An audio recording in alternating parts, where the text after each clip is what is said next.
Last class में मैंने quantum oscillator की एवरेज एनर्जी का फॉर्मूला था, उसको हमने डिराइव कर लिया था। तो जो उसका फॉर्मूला, एवरेज एनर्जी का जो फॉर्मूला निकला था क्वांटम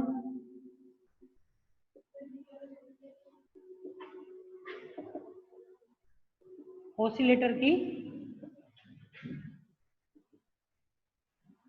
एवरेज एनर्जी, उसका जो फॉर्मूला निकला था वो क्या था, ई बार बराबर H mu upon exponential h mu upon k T minus 1।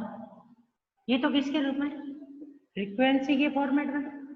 और इसी प्रकार से अगर हम वेवलेंथ के फॉर्मेट में लिखना चाहें तो ये क्या आता था, H C upon lambda by exponential of H C upon lambda के टी माइनस के 1।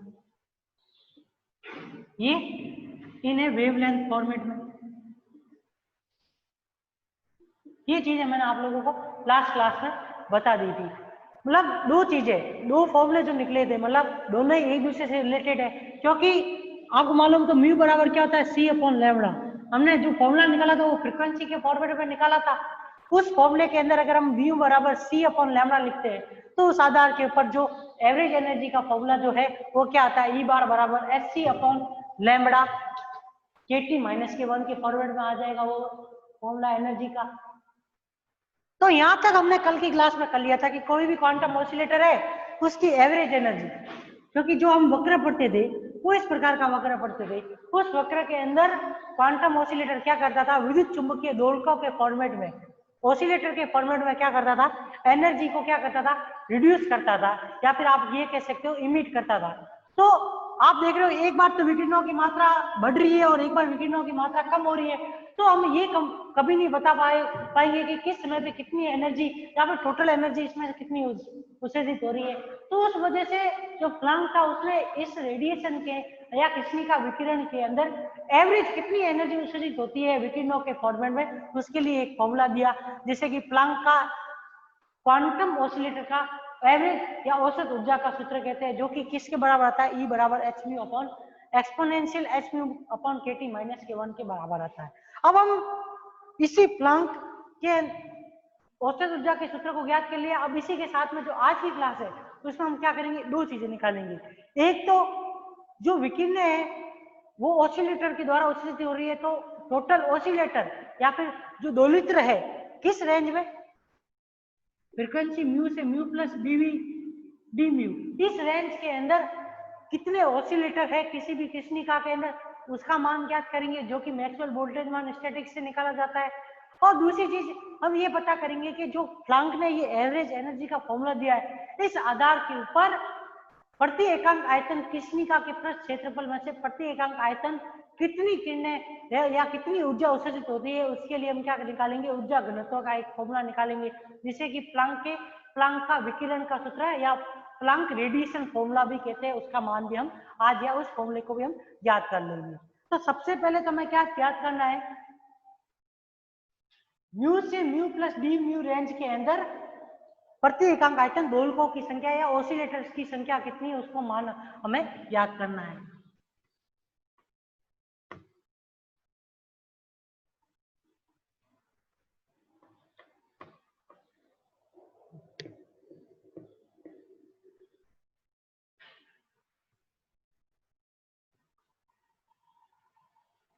जिसने कल वाला वीडियो नहीं देखा है तो उसको ये फॉर्मूला कैसे आया है वो अगर पता करना हो तो वो लास्ट वाला वीडियो हमारे क्लास का जो यूट्यूब चैनल पे डाला हुआ है, नीलू और लाजू, वो आप उसके ऊपर देख सकते हो, क्योंकि पूरा का पूरा मैथमेटिकल था, तो उसमें आपको समझने में इतनी ज्यादा प्रॉब्लम नहीं होगी। तो आप उसके ऊपर देखोगे तो भी आपको सीधा ही समझ में आ जाएगा कि वो फॉर्मूला कैसे आया या फिर उसके अंदर क्या क्या किया है, उसमें एक एक स्टेप लिखा हुआ है, ठीक है ना।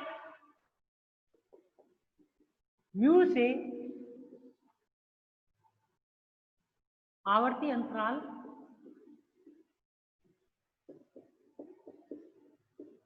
म्यू से म्यू प्लस डी म्यू के बीच प्रति इकाई आयतन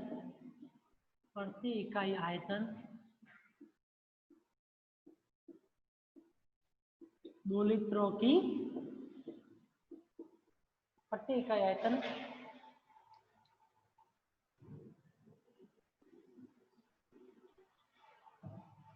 2 लित्रों की संख्या।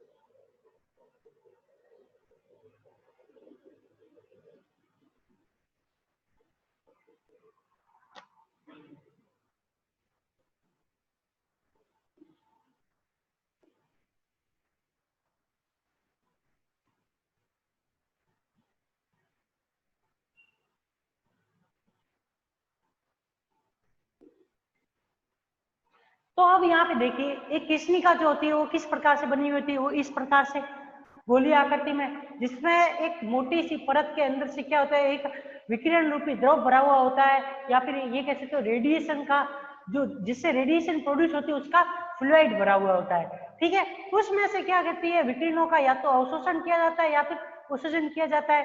तो उस आधार के ऊपर हमने क्या किया, जो मैक्सवेल वोल्टेज मान था उसने क्या किया, तीनों अक्षों के साथ उसके इस प्रकार से प्रदर्शित किया, जिसके अंदर उसने क्या बताया कि कृष्णिका के सेंटर पॉइंट से जब विकिरणों का क्या होता है, एक जगह से दूसरी जगह पे गति होती है, तो उसके मोमेंटम के कारण उसने रेडियस जो उसकी बताई, एक तो जब उसकी बाह्य परत या आंतरिक परत होती है उसका की उसकी रेडियस उसने कितनी बताई, मोमेंटम p, और जो उसकी अंदर वाली परत है उसकी मोटाई dp के आधार के ऊपर उसकी रेडियस क्या थी, p प्लस dp थी। इस रेंज के अंदर जब वो मोमेंटम करते हैं तो उस वजह से हम क्या कर सकते हैं, इस रेंज के अंदर हम क्या, एक तो पहली तो बात ये गोलाकार आकृति, तब इसका हम क्या निकाल सकते हैं, वॉल्यूम ज्ञात कर सकते हैं। उस वॉल्यूम के आधार के ऊपर हम एनर्जी की सहायता से, या फिर ये जो वॉल्यूम है इस वॉल्यूम के अंदर क्या है आप लोगों को मालूम है, तीनों अक्षों के सापेक्ष क्या होंगी, विकिरणों की गति होगी।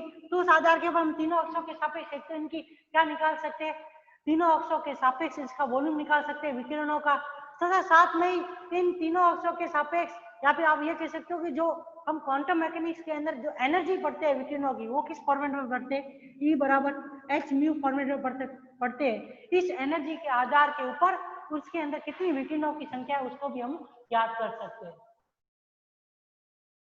तो सबसे पहले तो आप देखिए कि जो ये डार्क एरिया है, इस डार्क एरिया का वॉल्यूम क्या होगा, वो हमें देखना है। जो गहरा है या छायांकित एरिया उसका वॉल्यूम क्या होगा, वो हम ज्ञात कर सकते हैं। तो यहाँ पे जो छायांकित एरिया है या फिर डार्क एरिया उसका वॉल्यूम क्या हो जाएगा, volume of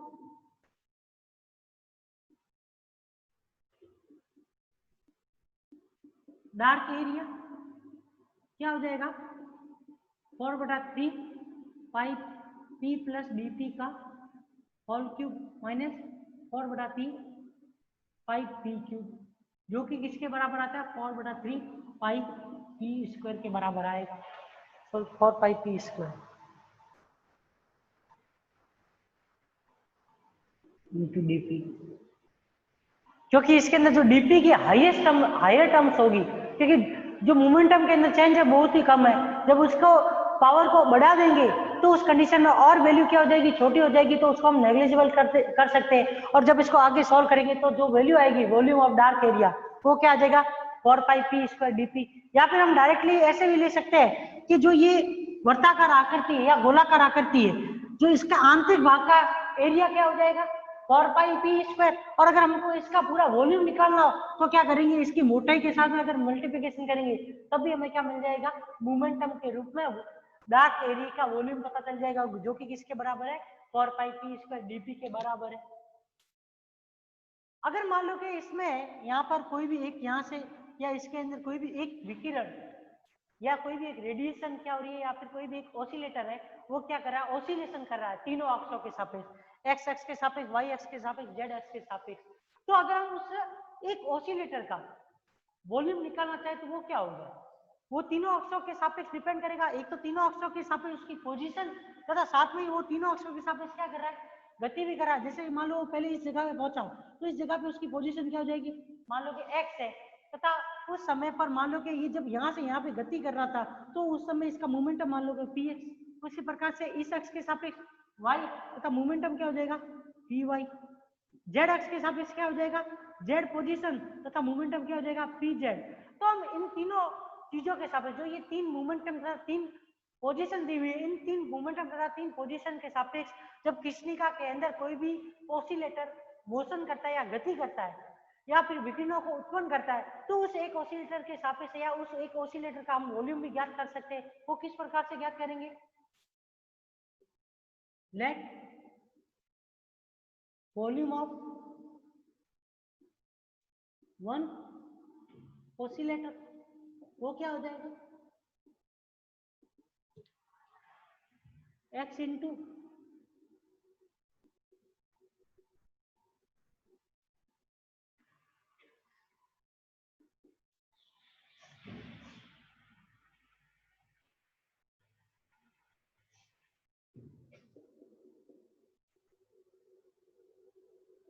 P x delta y into delta p y तथा delta z into delta p z. अब यहाँ पे देखिए, जो आप हाइजेनबर्ग अनिश्चितता का सिद्धांत या फिर जो श्रोडिंगर के सिद्धांत के अंदर आप पढ़ते हो, जो हाइड्रोजन एटम के लिए जो तरंग दैर्ध्य के सूत्र दिए जाते हैं, उसके अंदर आपने पहले ही अनिश्चितता के सिद्धांत में पढ़ा होगा कि जो delta x into delta P x जो होता है वो लगभग किसके इक्वल होता है? एच के बराबर होता है। ठीक है, तो उस कंडीशन से हम क्या कर सकते हैं, यहाँ पे क्या लिख सकते हैं, इस एक ऑसिलेटर का वॉल्यूम भी लिख सकते हैं जो कि किसके बराबर आ जाएगा? एच डॉट एच बराबर एच क्यूब के बराबर आ जाएगा। तो ये जो वॉल्यूम निकला है ये किसका है? वन ऑसिलेटर का। ये वॉल्यूम जो है किसका है?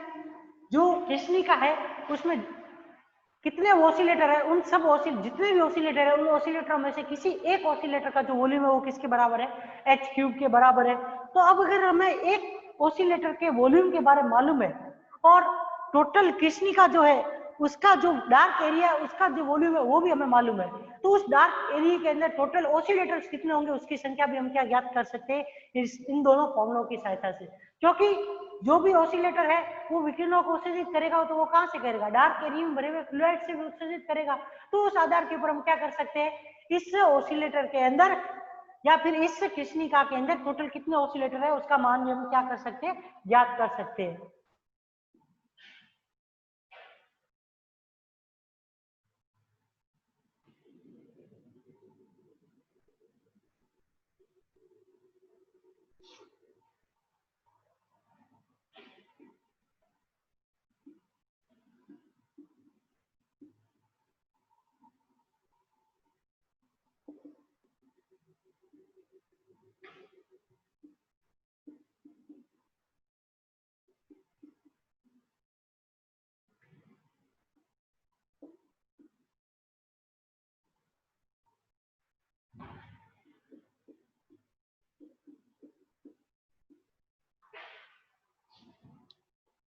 आप लोगों को लिखा हुआ तो साफ दिखाई दे रहा है या फिर अक्षर इससे भी बड़े लिखूं? स्वरूप, मुकेश, नीलू, रजू, कमेंट के अंदर बता दीजिए या फिर हैंड्सअप करके बता दीजिए कि लिखा हुआ अगर क्लियर नहीं दिखाई दे रहा है।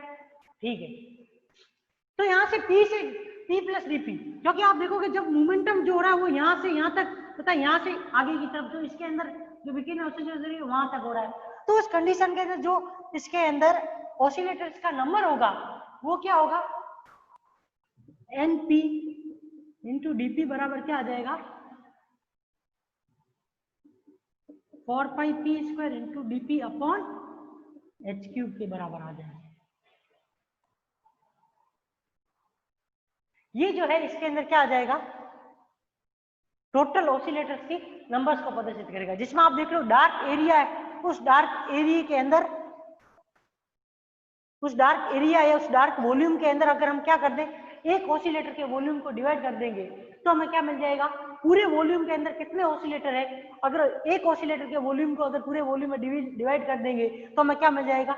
ऑसिलेटर्स की संख्या के बारे में पता चल जाएगा। ठीक है ना? तो अब इसके अंदर क्या है, एनपीडीपी का मान क्या मिल गया? 4πp² dp upon h cube मिल गया। इसको नंबर लगाइए 1।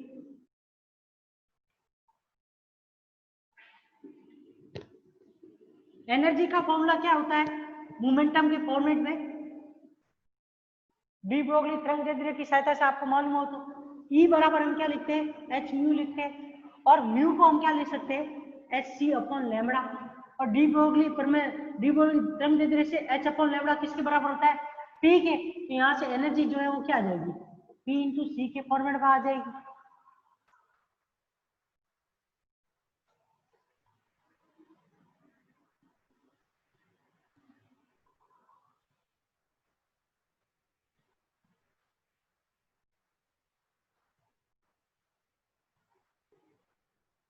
और अगर यहां से आगे की तरफ हम लिखना चाहें तो क्या लिख सकते हैं, मोमेंटम को हमको किस में चेंज करना पड़ेगा, फ्रीक्वेंसी रेंज में, क्योंकि हमें जो दोलित्रों की संख्या ज्ञात करनी है वो किस रेंज में ज्ञात करनी है, फ्रीक्वेंसी में। E बराबर एच म्यू, ये एनर्जी है ऑसिलेटर की, एक ऑसिलेटर की एनर्जी, जो कि आप लोगों को मैंने आपको पहले ही बताई थी, जो प्लांक की अभिधारणा थी उसमें मैंने आपको पहले ही बताया था कि जो विभक्त ऊर्जा होती है, डिस्क्रीट एनर्जी होती है अलग अलग ऑसिलेटर की, वो किसके बराबर होती है, ई बराबर एन एच म्यू फॉर्मूले से ज्ञात की जाती है। और अगर एक ऑसिलेटर की एनर्जी को हम लिखना चाहे तो वो क्या हो जाएगा, एन बराबर 1 एक ऑसिलेटर के लिए, और एनर्जी किसके बराबर आ जाएगी, एच म्यू के बराबर आ जाएगी। तो यहाँ से पी जो है वो किसके बराबर आ जाएगा, ई अपॉन सी के, तो एच म्यू अपॉन सी आ गया।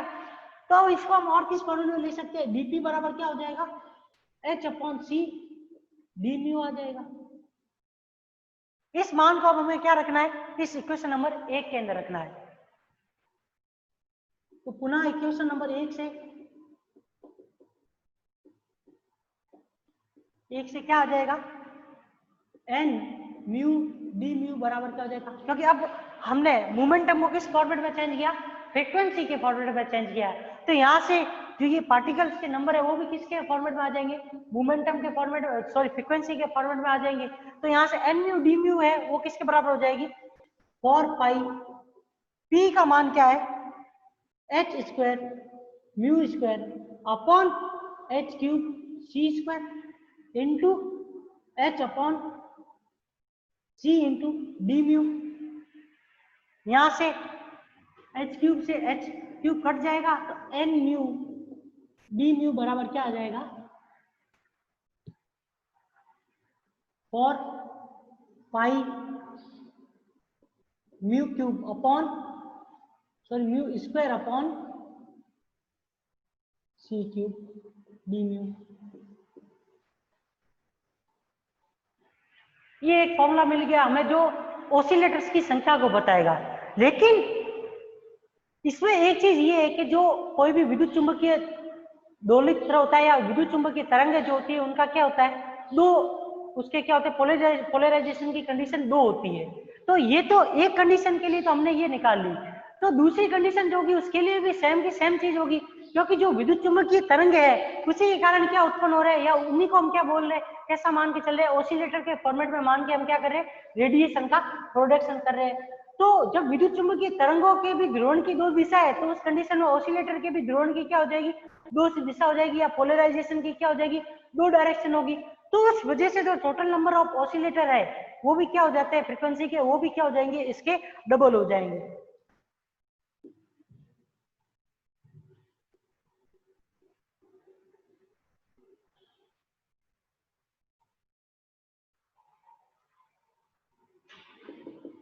The direction of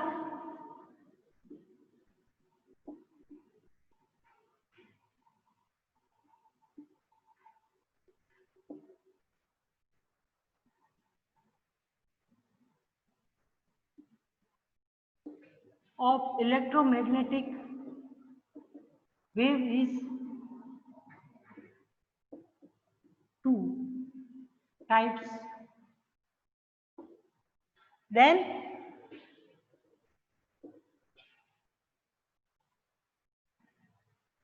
Then the number of oscillator, then the total number of oscillator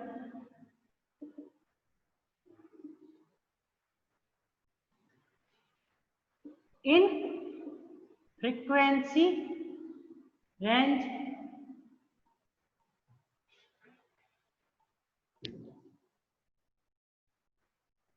कौन सी लाइन रिपीट करनी, ये जो डायरेक्शन की पोलराइजेशन वाली, पोलराइजेशन डायरेक्शन से मतलब है कि वो एक ही दिशा में क्या है पोलराइज नहीं हो रहा, वो इसके ध्रुवण की दिशा एक नहीं होगी। एक दिशा में होने की वजह से उसके अंदर जो पार्टिकल्स की नंबर है या ऑसिलेशन के जो नंबर है वो क्या हो जाते हैं, डबल हो जाते हैं, क्योंकि यहाँ पे डायरेक्शन क्या बताइए, दो प्रकार की पोलराइजेशन की डायरेक्शन होती है किसी भी विद्युत चुंबकीय तरंग के पास में।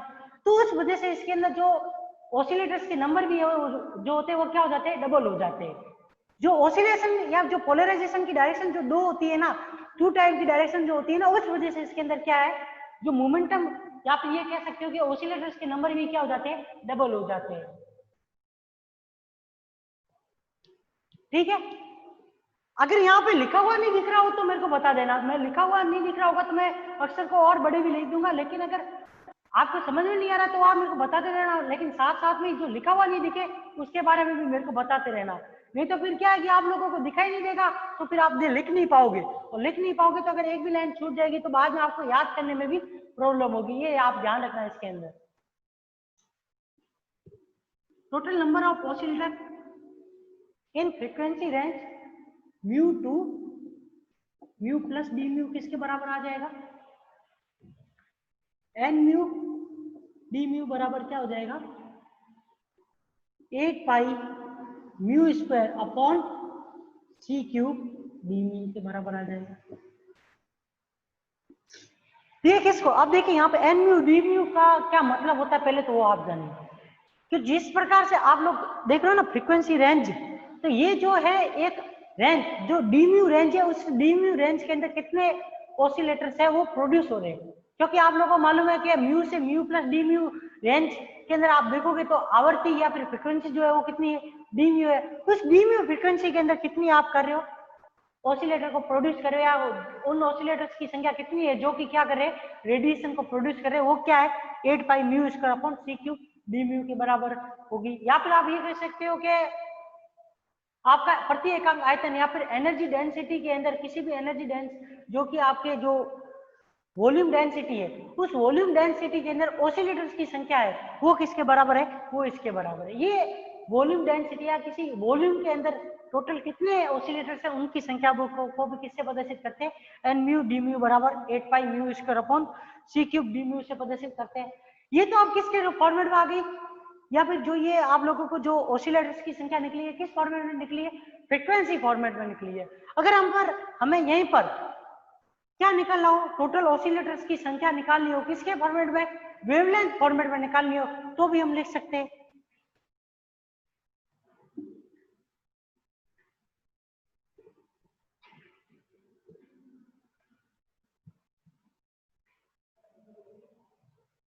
कोशिश करेंगे, अगर किसी को इंग्लिश में समझ में नहीं आया या हिंदी में समझ नहीं आए तो दोनों तरीके से बताने की कोशिश करूंगा।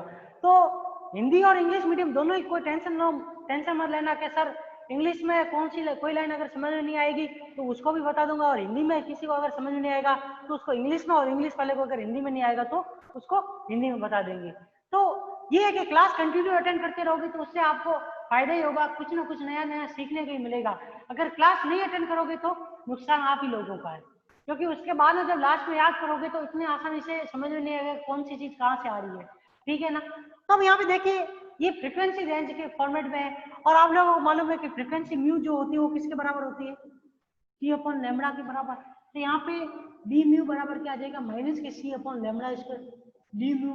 और अगर इसको हम क्या लिखे, परिमाण के फॉर्मेट में लिखना चाहे तो ये किसके बराबर आ जाएगा, परिमाण यहाँ पर रिजल्टेंट फॉर्मेट में तो c upon lambda square d mu d lambda, ये आ जाएगा। ये क्या है आपके रिजल्टेंट फॉर्मेट में।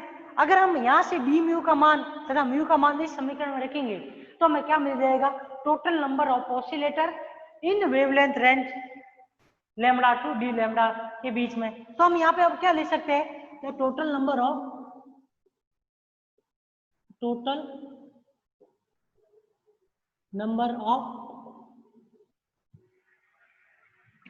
oscillator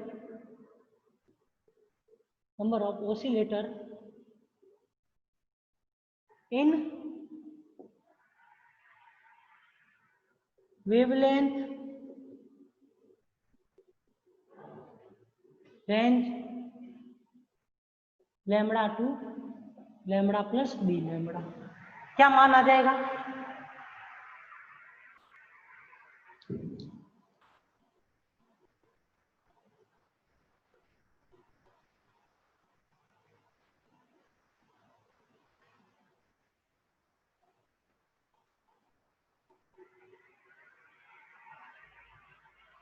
ठीक है, तो यहां से हम क्या लिख सकते हैं? इसी फॉर्मूले को वेवलेंथ के रूप में लिखना चाहे तो वो क्या आ जाएगा?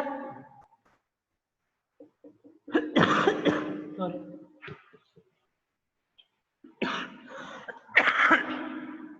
8 पाई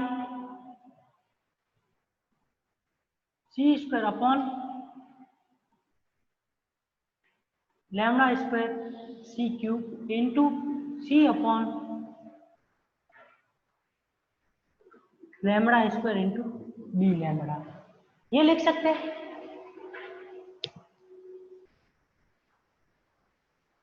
तो यहां से आगे की तरफ हम सॉल्व करेंगे, तो ये सी क्यूब से तो सी क्यूब गए, तो यहां से N lambda into D lambda जो है वो किसके बराबर आ जाएगा? 8 पाई लैम्बडा की पावर 4 डी लैम्बडा के बराबर।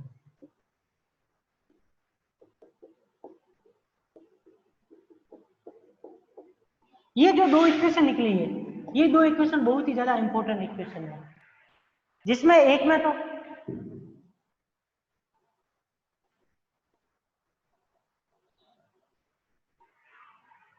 ठीक है, एक तो फ्रीक्वेंसी के फॉर्मेट में और एक वेवलेंथ के फॉर्मेट में। अगर ये दोनों फॉर्मूले याद रहेंगे तो प्लांक रेडिएशन फॉर्मूले को ज्ञात करने में ज्यादा दिक्कत नहीं होगी, क्योंकि एवरेज एनर्जी का फॉर्मूला हमें मालूम है। उस एवरेज एनर्जी को हम अगर क्या कर लेंगे, ऑसिलेटर की संख्या से मल्टीप्लाई कर लेंगे, तो हमें क्या मिल जाएगी? एनर्जी डेंसिटी के फॉर्मूले के बारे में पता चल जाएगा, या एनर्जी डेंसिटी के बारे में हम पता कर लेंगे। क्योंकि जो प्लांक का विकिरण फॉर्मूला था, उसने जो विकिरण का फॉर्मूला दिया उसमें उसने किसको बताया था, या उसमें उसने किसको प्रदर्शित किया था? एनर्जी डेंसिटी, या फिर आप ये कह सकते हो स्पेक्ट्रम ही एनर्जी डेंसिटी के बारे में बताया था।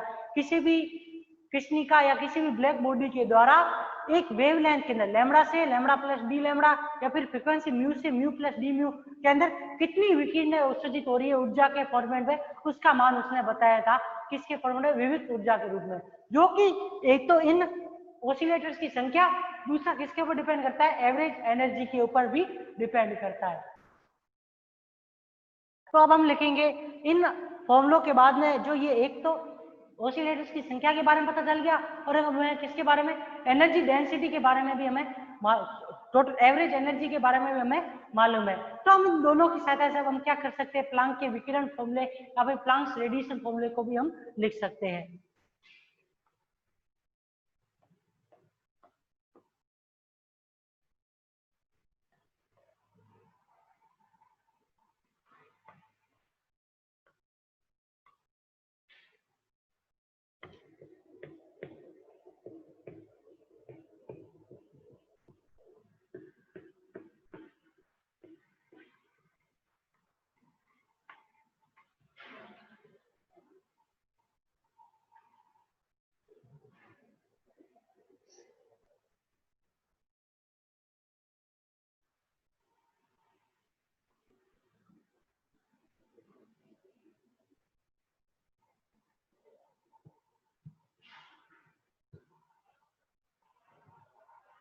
अब देखिए यहाँ पर, अब जो हमें निकालना वो कौन सा है?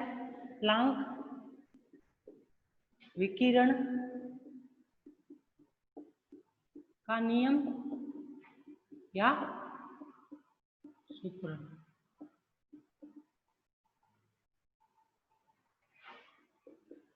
प्लांक रेडिएशन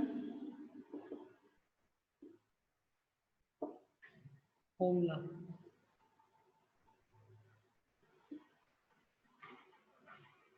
और लॉ।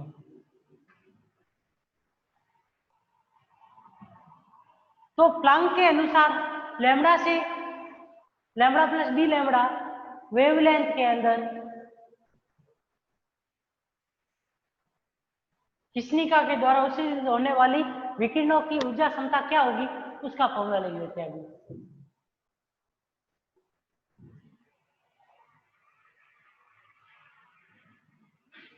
प्लांक के अनुसार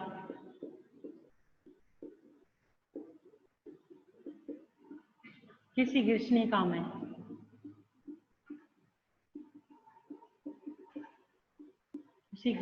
में तरंग दैर्ध्य परास लैम्बडा से lambda plus D lambda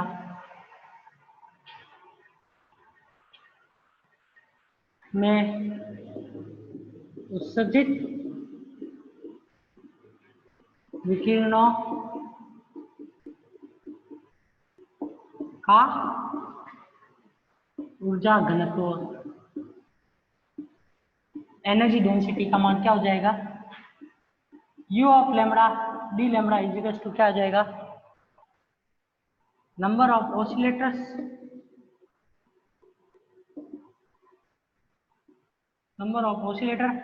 in wavelength range lambda 2 lambda plus d lambda into average energy of oscillator into average energy of oscillator. Average energy of oscillator यहां से मान रखिए तो u lambda into D lambda बराबर क्या आ जाएगा? n lambda D lambda into e bar. दोनों ही मान रखो, एक तो ई का मान और दूसरा किसका? n लैम्बडा डी लैम्बडा का मान। दोनों ही किस फॉर्मेट में? वेवलेंथ फॉर्मेट में। तो यहाँ पे क्या आ जाएगा? 8 पाई अपॉन लैम्बडा की power 4 into D lambda into क्या आ जाएगा? H C upon lambda exponential of H C upon lambda के टी माइनस के 1।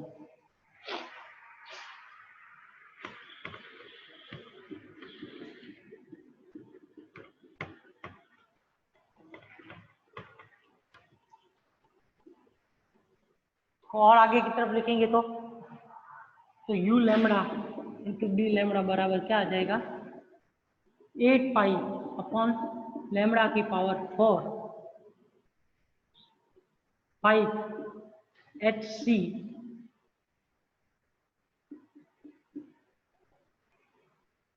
अपॉन 1 अपॉन एक्सपोनेंशियल कोष्टक में एच सी अपॉन लैम्बडा के टी माइनस के 1।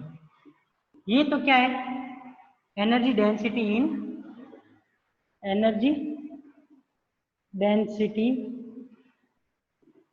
इन फ्रीक्वेंसी फॉर्म आवर्ती के रूप में जो एनर्जी डेंसिटी का फॉर्मूला जो किसके बराबर आ जाएगा?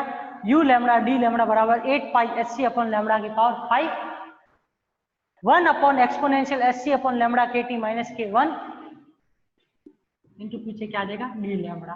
इसी प्रकार से अगर हम किसके फॉर्म में लिखना चाहे? फ्रीक्वेंसी फॉर्मेट में,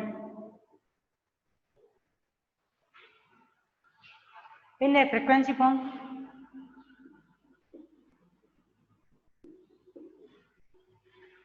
तो वो क्या आ जाएगा? u म्यू डी म्यू बराबर 8 pi mu square upon c cube d mu into h mu upon exponential h mu upon k T minus के 1।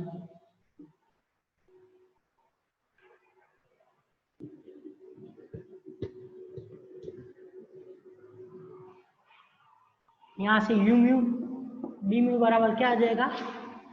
8 pi h mu cube upon c cube into 1 upon exponential of h mu upon k T minus के 1 into d mu. ये क्या आ जाएगा? Planck radiation के फॉर्मूले या फिर एनर्जी डेंसिटी के फॉर्मूले। किस किस फॉर्मेट में? फ्रीक्वेंसी फॉर्मेट तथा साथ में ही वेवलेंथ फॉर्मेट के अंदर।